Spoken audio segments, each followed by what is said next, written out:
E aí, quando chegar o paciente lá, você pensa em um paciente que provavelmente tem C aguda, né? Como é que a gente vai avaliar, como é que a gente vai definir?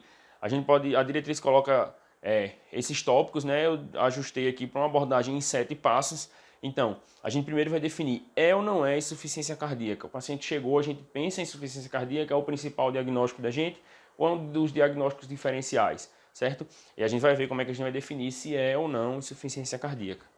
A gente definiu aqui, é insuficiência cardíaca, então a gente vai ver, é nova, né? É um paciente que não tinha insuficiência cardíaca, nunca teve nenhum sintoma e começou a apresentar uma IC aguda nova, ou é uma IC aguda crônica agudizada, aquele paciente que já tinha um quadro de IC, que aí já fazia tratamento, já tomava as medicações e apresentou uma agudização, né? Uma descompensação desse quadro.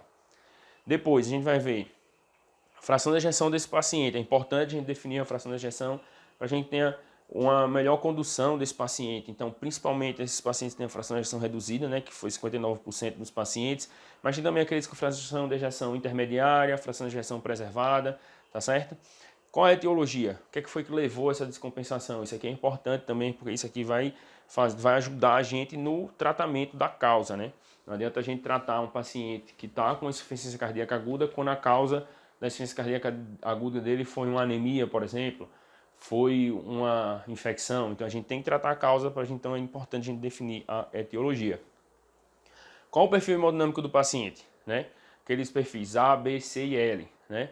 Como é que ele está? Como é que está a pressão dele? Como é que ele está muito congesto? Ele não está congesto? Como é que ele está? Isso aqui é importante a gente definir para a gente poder definir a terapêutica. A gente vai atacar o tratamento dele aqui, ó, no perfil hemodinâmico. Que comorbidades ele tem? É importante a gente definir isso aqui, até para a gente poder também definir o risco do paciente. Quando o paciente tem uma comorbidade descompensada, a gente tem um risco maior, mas é também importante para que a gente defina e a gente ajuste essas comorbidades. O paciente que ele tem pelo menos uma comorbidade, né? A maioria desses pacientes com insuficiência cardíaca tem pelo menos uma comorbidade, então é importante que ele esteja também compensado essa comorbidade para diminuir o tempo de internamento, melhorar o segmento dele e melhorar a qualidade de vida desse paciente. E depois a gente vai avaliar o risco imediato dele naquele momento.